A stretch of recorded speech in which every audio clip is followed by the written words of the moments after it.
Well, we are continuing our study in the book of Acts, and today we'll be in Acts chapter 8. If you want to get your Bibles or phones, whatever you use to follow along, of course, we have it on the screen as well. But what I want us to notice today, again, as we've been doing, is always looking for that element of the story that we can apply to the modern church and to see those lessons that we can glean from Acts and how the early church began. I also want us to notice today, and perhaps you've picked up on this already, that Luke does a really good job of telling the story. He has this way of kind of weaving in characters, right? He starts by kind of dropping a name here or there. He did it with Saul, actually, and we're going to see a little bit more about Saul today, and then continuing in a few chapters. He also does it with Philip, where he kind of, again, just gives us a name. He did it with Stephen about when he was chosen as a deacon. And then later on, we, of course, hear of Stephen's martyrdom and the stoning of Stephen. And so, again, he kind of is weaving this tapestry of the story of the early church and the different people that all played a significant role. And again, we just hear a little bit about Saul. We were introduced to him at the stoning of Stephen when it says that the people laid their cloaks at a young man named Saul. And we hear a little bit more about him today. And of course, we know that Saul is going to become a central figure to the story of Acts and really to the story of the New Testament and the New Testament church, right? Because Saul becomes Paul. And so we have the great transformation. Again, we'll look at that in a few weeks. But we also have to see who Saul was beforehand. This is the before picture of Saul, before he meets Jesus, before he is transformed. So this is sort of Paul's origin story. Right? If anybody's into like Marvel, I think my audience is a little too old for this. But anyway, except for Chelsea, maybe Daniel, Anne Marie. Okay, good. Yeah, there you go. There's a few of me. Mike, not you. You're older than I am. You don't understand. So yeah, the origin story of the superheroes, right? That's a big thing in like the Marvel universe and DC Comics and stuff. It's always about, where they came from, where they started. And so this is the origin story to some degree of Saul, beginning in chapter 8, verse 1. And Saul was there giving approval to his death, again, speaking of Stephen. On that day, a great persecution broke out against the church in Jerusalem, and all except the apostles were scattered throughout Judea and Samaria. Godly men buried Stephen and mourned deeply for him. But Saul began to destroy the church. Going from house to house, he dragged off men and women and put them in prison. Those who had been scattered preached the word wherever they went. Philip went down to a city in Samaria and proclaimed the Christ there. When the crowds heard Philip and saw the miraculous signs he did, they all paid close attention to what he said. With shrieks, evil spirits came out of many, and many paralytics and cripples were healed. So there was great joy in that city. We see at the very beginning, again, this introduction to Saul, and it's kind of an odd break for the chapter to have Saul here, but it's because I believe whoever, the person who later added in all of these chapter and verse divisions, wanted to kind of lump this into, again, Saul's role in persecuting the church. We really don't know a lot about Saul, where he came from at this point. We learn later on from Saul's own testimony, Paul's own testimony about himself, who he was and where he came from. But what we capture here is again, his role in the persecution of the church. See, when, it's easy to kind of look at Saul and to say, well, Saul's there. He's the people are laying their cloaks at his feet. He's almost like this passive participant. We know he's there, but what role is he really playing? It doesn't say that he's leading the charge. It doesn't say that he's the one, throwing the first stone at Stephen or anything else. It just says that he's there, right? Well, now we say he's not only there, he's witnessing it. Well, what else is he doing? He's not stopping it. More than that, he's giving his approval. He's approving it. He approves of what's going on here. And then later on, we find out what? He's going from house to house, dragging off men and women, again, showing the fact that disciples of Jesus were not just relegated to the men, that he was dragging off the men and women off to prison. Saul was an active persecutor of the church. As a matter of fact, we're going to see a great irony in that day, with the fact that Saul is responsible for so much of the church in terms of the growth of the church. We think of Paul as being the greatest evangelist, right? That Paul was the one who went out and spread the gospel in these far reaches of the known world. He was everywhere spreading the gospel.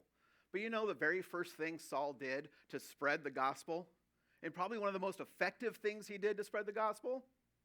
He persecuted the church, right? Has anybody ever, many years ago, right? When I was a young man, all right? You know, I'm old because I could say things like that. But I had aspirations of being a firefighter, right? So I went to school for, a year and a half, 2 years or whatever at Rancho Santiago, and took all these, classes in fire and stuff. And so we learned, what do you not do with a grease fire? And you all should know this, by the way. If you don't pay attention to anything I say, this is just a helpful tip to take away, all right? In case this happens at home. Like, if you want to say that, like, nothing practical happens in the church, I can't apply anything to what Joel said to my life, this you can, all right? If you have a grease fire, if you're cooking an abundance of bacon and have way too much grease, which I've had happen, and it catches on fire, don't throw water on it. Right? There's some great videos online about that, by the way, but we get like copyright infringement and our videos get taken down if we show them. But anyway, if you have a grease fire and you throw water on it, what happens? It spreads. Saul, I'm using that interchangeably, he threw water on the grease fire of the early church. The church was confined at this point to essentially Jerusalem. That's where all the apostles were. And yet, right in this beginning of Stephen was the guy who started it.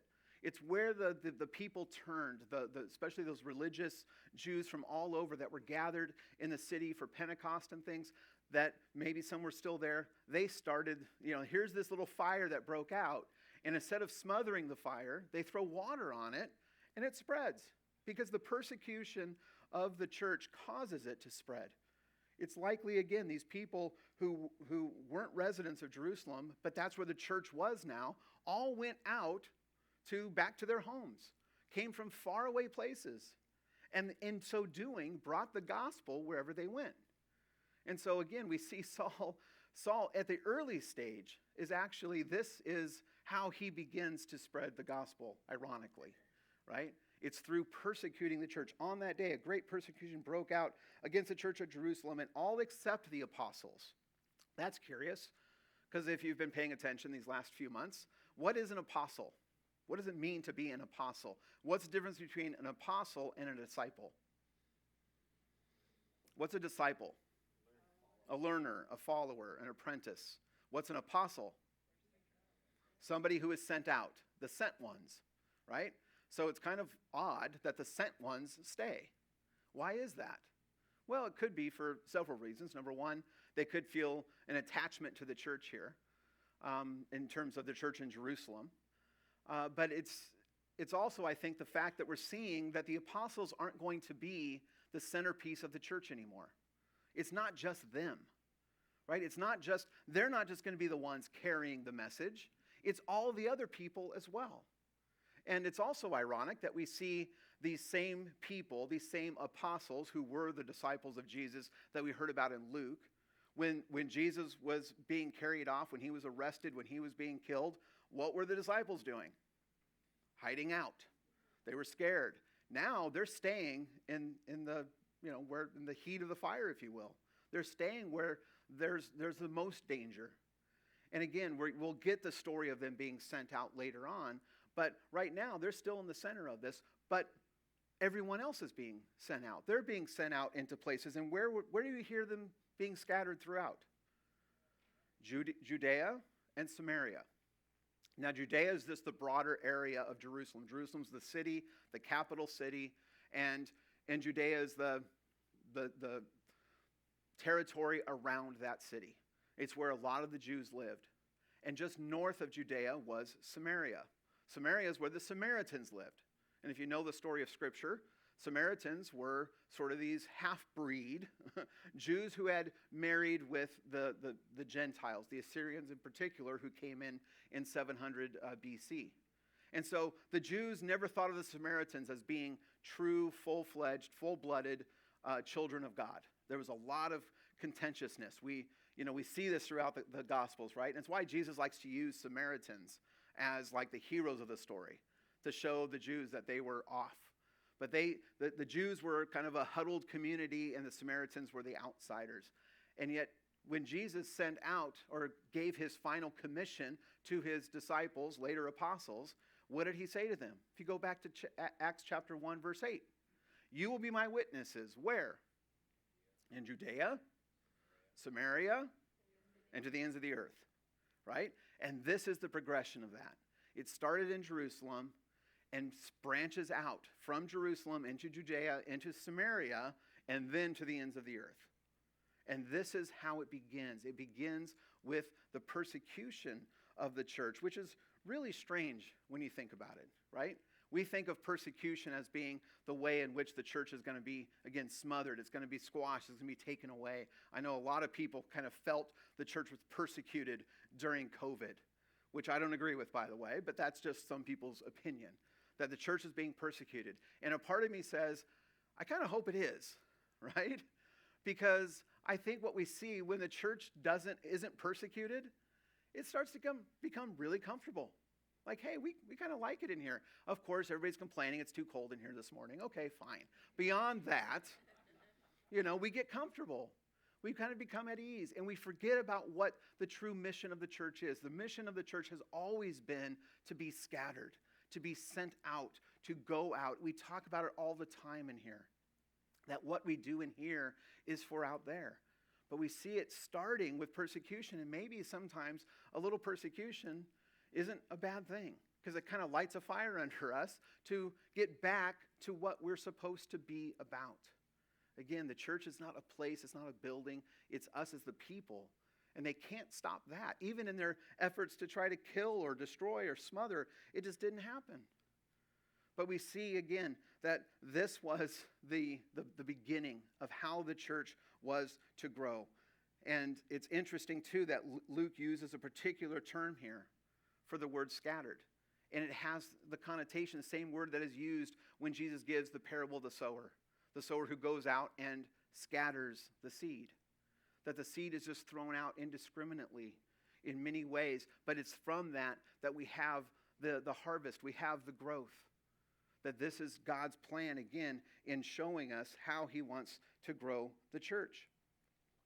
So we know that this was caused by the persecution of the church, that the church was able to grow so quickly, because it goes out into the places where people already lived, where they already had communities, where they already had relationships, where they already knew the context of the people, and they brought their faith, they brought Christianity with them in that place. And we're given an example of one of those people, who was Philip, that he goes into Samaria, and it's interesting that the city of Samaria is not even mentioned here. It just says that he goes into Samaria and proclaimed Christ there. What did the people do? What did these people who were scattered, what did they do when they went out to their homes, when they went back to their communities? Well, it says right there, those who had been scattered did what? Preached the word wherever they went, right? Wherever they went, they preached the word.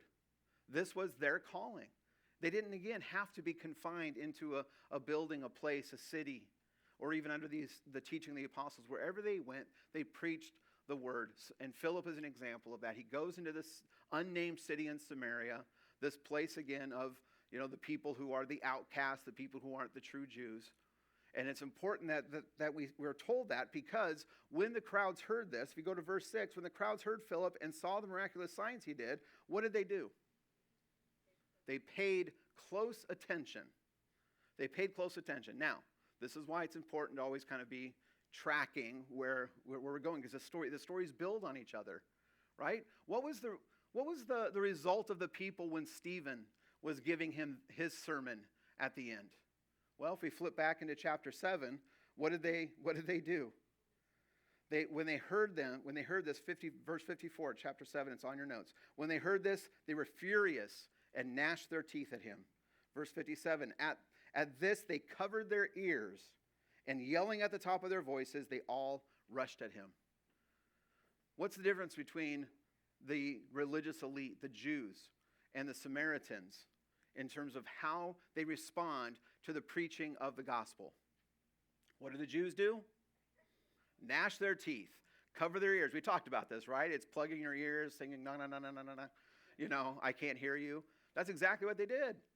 And they gnash their teeth, and they're so angry. They're gnashing their teeth. They're grinding their teeth at Stephen, and then they rush at him to kill him, to stone him.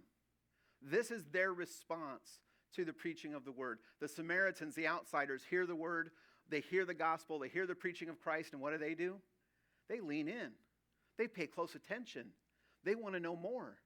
This is like the woman at the well. When Jesus meets her and they talks about the Messiah, she says, yeah, I know Messiah is coming, and I know that he will teach us all things, right? And Jesus says, yeah, I'm him. The one who is speaking to you is he. And she's like, wait, what? Then she runs out and tells everybody. It's that response of wanting to know more, wanting to grow, wanting to learn, wanting to truly be taught. It's the leaning in versus the refusal to hear. And that's the first contrast we get, that they refused, the people, the religious leaders refused to hear. They refused to listen to the gospel proclaimed, whereas the Samaritans, they paid close attention.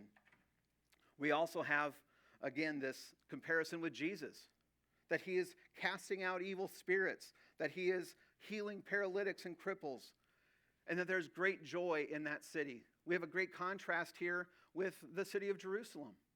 Jerusalem was supposed to be the place where the Messiah, and was the place where the Messiah came. But what did Jerusalem do? Again, Jerusalem representing the people of God, the Israelites. Jerusalem turned its back. Jesus even wept over Jerusalem just before he goes in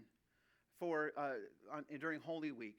He weeps over Jerusalem and he says, "Oh, Jerusalem, Jerusalem, if only you would have allowed me to bring you under my wings.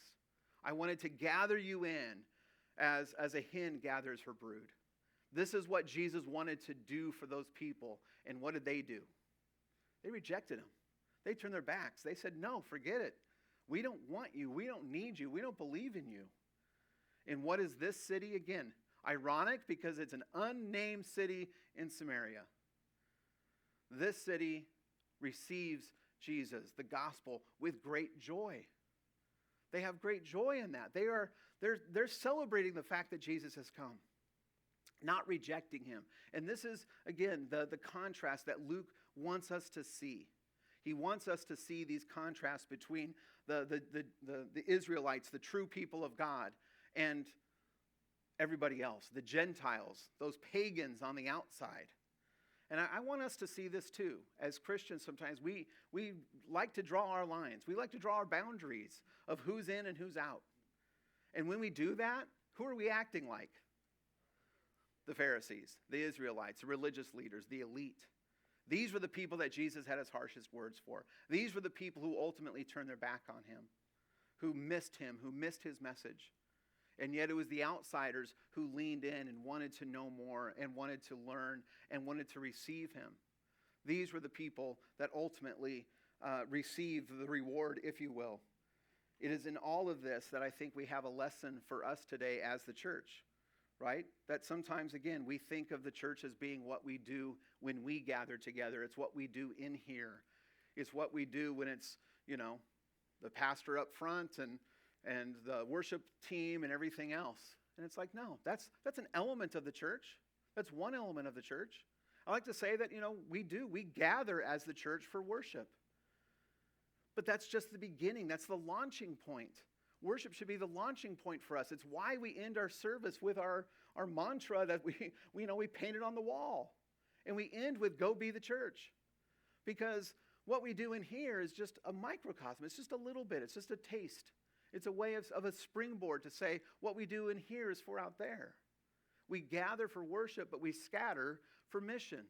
The reality is we are to be the scattered church.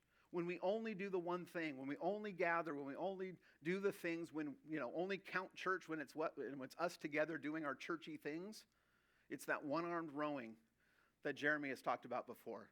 The good Jeremy, new Jeremy, not old Jeremy. The one-armed rowing of like we're just spinning in circles. When we have both, We're going forward. We're moving outward, which is the idea. Our vision of Radiant, our vision as a church, and we say it even in our mission statement, to authentically be the church, reaching out to the world with the tangible love of Jesus. It's not just, we just kind of reach out from the inside. We go out. We become incarnate in our communities. Like we bring the gospel and we embody the gospel everywhere we go. It's very much a go-to-them mentality. And let's be honest, most churches aren't like that. Most churches have a very much come to us. Like, hey, let's get, a really great worship team and a great youth program and do all these things to bring people in. And instead, our focus, I believe, needs to be on how do we go out to them? Because more and more people, I don't have to tell you these statistics, I tell you enough. More and more people are just not coming in. They don't understand it. They don't want it. And what they're rejecting, I believe, is not Jesus, not the gospel, because the gospel message is Jesus is Lord. He's for you. He loves you. He saved you. That's all good news. But sometimes it's all the stuff that we do to sort of draw our lines, draw our boundaries. And so I think we have to have a scattered church mentality. We have to go out to them. And I know a lot of us, that's terrifying. Like, wait a minute, are you asking me to carry a street sign, and protest or, funerals or whatever else? No, that's not it at all. That's the opposite of what we're talking about. We're talking about living life, again, as a Christian where you are. Where you are. You're all involved in various ways. And really it all starts with you. It's having this mindset of saying, I'm a missionary of the gospel wherever I am. Wherever I am. Wherever I go, I bring the gospel with me. I am a little Christ in this community to these people. And we do that in little ways. We do that in big ways. And I'll give you, it's a very simple 9-step process. It's not simple, obviously, at all. It is actually relatively simple, but and it should look fairly familiar to you. It's not really all that complicated. You'll notice, like, part of this that we're going to talk about here in a sec, it's not like stuff that you have to go to seminary to do, or you have to take a particular class or anything else, or have to know or pass a test or anything else. It's really just talking about how do I build relationships with people and then take that relationship, introduce them to my friend Jesus, and help them develop and grow in that relationship. And it starts with understanding your audiences, understanding those communities in which you already live. I like to talk about it in 3 terms: your neighborhoods, your networks, and your needs. And in any order, it doesn't matter. Your neighborhood is simply where you live, right? You have a neighborhood. You have neighbors. So there might be relationships you have in there. I still have not met face-to-face the neighbor who lives across the street from me, who's lived there for 12 years, okay? Or I've lived there for 12 years. And we've actually talked on the phone, but that's a different story.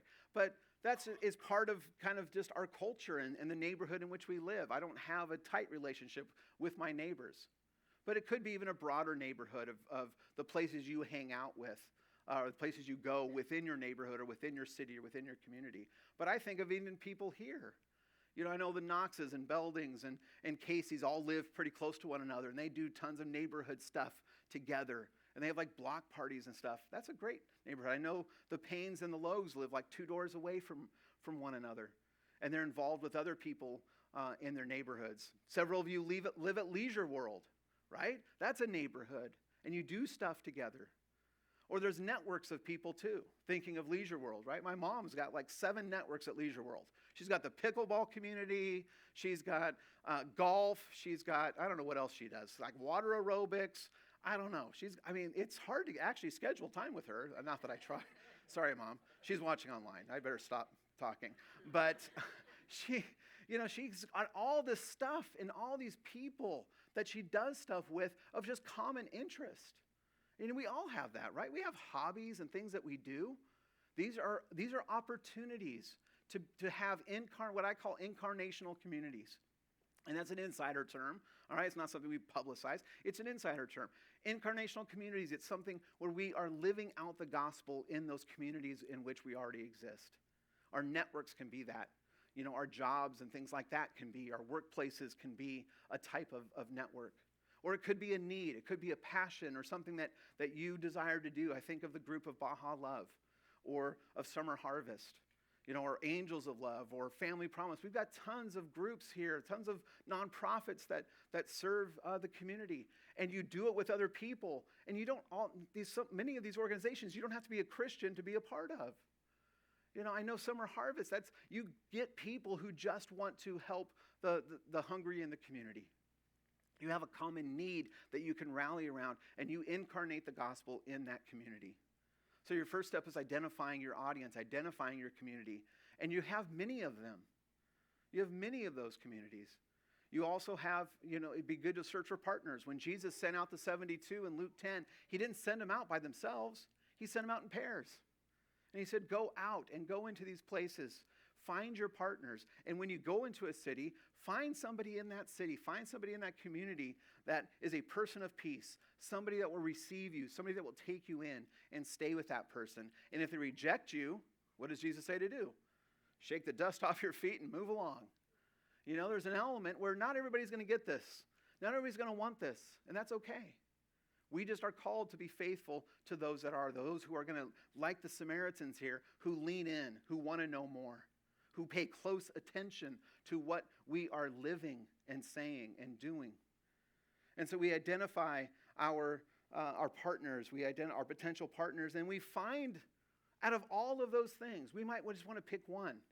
And that's really the best way to do it, because I think when we scatter too much, if we ourselves are scattered throughout several communities, we can't really invest in any one. So we want to invest in that community, pick a community, join that community if it's already in existence, or start one if it doesn't. And then from there, it's simply listening to them. It's being that neighbor. It's observing them, paying attention to their social rhythm, paying attention to their needs, paying attention to what they want, and ask ourselves that question: what is good news to this group of people? What does the gospel mean to them? See, sometimes we have this idea of what we can offer to somebody else, or we couch it in our own language. And instead, we need to pay attention to see what their needs are. And then simply from there, we love and serve them. We be a good neighbor to them. We do those things that it should just be natural to us, but I think in the Western world just aren't. We've become so isolated and individualistic. And so we love and serve them in that community. And in so doing, we build community with them. And it doesn't stop there. And I think a lot of us kind of go, yeah, I've done all of this. I have my group. I have my network, whatever. But this is the next step. It's now from this point that we can then start to explore discipleship, to help people, again, understand, enter into a relationship with Jesus, to help move them along and help guide them, to disciple them as they are trying to become disciples of Jesus. And in so doing, you've kind of created a little church. You've created a micro church. And you begin to shape that, and that's not going to look like what we do here. I think sometimes it's at this point when somebody it's like, I've got a live one on the line. I've got a person that wants to know a little bit more about Jesus. And so they just kind of like offload them to the church at that point. They're like, go to church. That's your solution. That's your next step. And I would say, no, it doesn't have to be that. The church doesn't have to be only those who are gathered here today. And it shouldn't be. These are the leaders. You guys are the leaders of the church. And you lead other people. And those people are a part of us because they're a part of the body of Christ. But our goal isn't to get them all to come here. Our goal is for you to go out there, because we can be much more effective that way. We can have much more, again, that personal relationship and investment in people's lives. And that's how the church is shaped. And then we just do it again.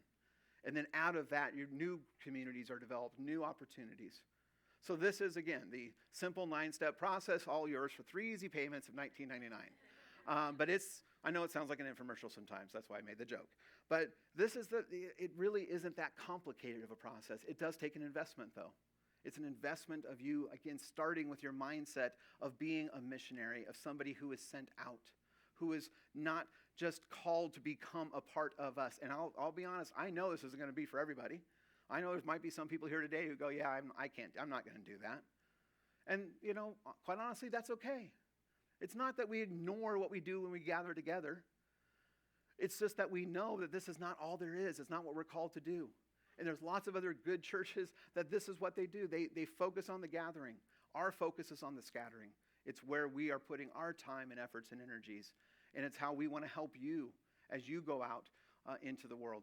So as we wrap up the message time and enter into our discussion time, we've got some questions on your table just to be thinking through maybe what your potential networks and neighborhoods and needs might be. Those audiences, those communities that you might want to begin thinking about where God might be calling you in those things. And then even identifying some potential partners. And then from there, identifying what your next step might be. So let's just take about a minute or two to reflect on those questions, and then we'll turn it over and have a few minutes of table discussion.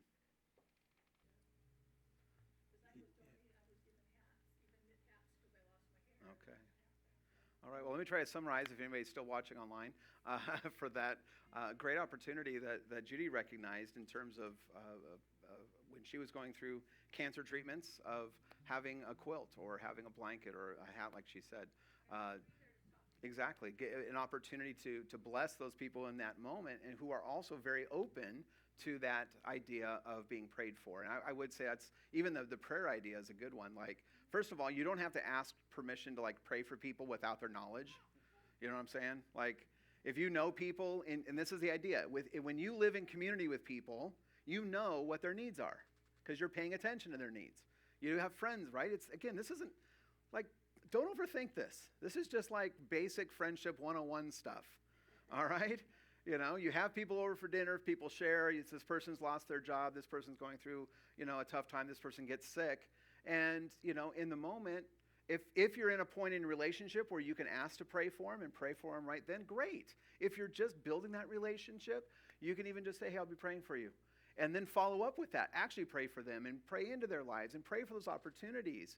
And again, I think one of the things great that you said, Judy, or implied there, is that you're just paying attention, right?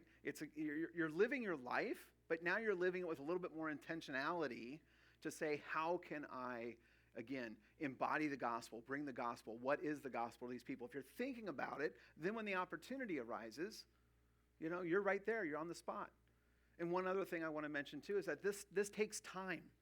I did a Zoom meeting with Heidi and the Bears this last week, and many of you know they moved out to Kentucky and they're starting this farm, and they're isolated. They're in this rural part. It's tough to make, to build community and make friendships and do some of these things. So we've walked through some various opportunities with them. And in doing so, they were able to see, you know what, we do have some people that we're beginning to build. We have our contractor that we've been working with for a year. We have the woman at the farmer's market. We have, people that we've invited to fish on our property. And they're just coming up with more ways that they can develop this process. And I don't think I'm violating a confidence. I hope I'm not, Cindy. If I am, I apologize. But she said, it's hard for me because this takes time. We want the quick fix. We went if we don't grow this church by 50% this year, then, and it's none of that. That's not what we do. It's just, you just live out your life. And it might take you a year to do step 1 or 2 or 3, wherever you're at in this. So we don't have to rush anything. We just take our time to build that relationship, build that community.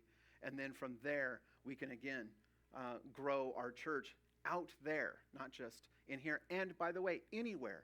We talked about Kentucky, with Cindy and the Bears. We know Dave and several others from the church have gone to Arizona, or Leslie, who was with us a few weeks ago, up in Idaho. This works anywhere. So as, a lot of times churches are freaking out right now. Every pastor I talk to is all, paranoid because they're people are leaving California in droves, and what are we going to do? And I'm well, equip them to do this. That's my answer, at least. I don't know if I'm right. We'll find out in a couple of years. If it all goes in the toilet, then you'll know I was wrong. But, it's we're going to try this because we think this is something that we actually can do, and you do it wherever you are. So let me pray. Father, again, we thank you for today. We thank you for teaching us and for challenging us in many ways. And maybe it's just the challenge of being in a new church or a strange church or with a strange pastor or something. I don't know. But it's just being here and doing things differently and thinking differently and being challenged to go out and to live out our faith, not in a way that is judgmental or threatening to other people, but a way that's invitational, that shows them who you are, shows them your goodness and your love for them. So use us, Lord, as instruments of your grace. And we pray all this in Jesus' name.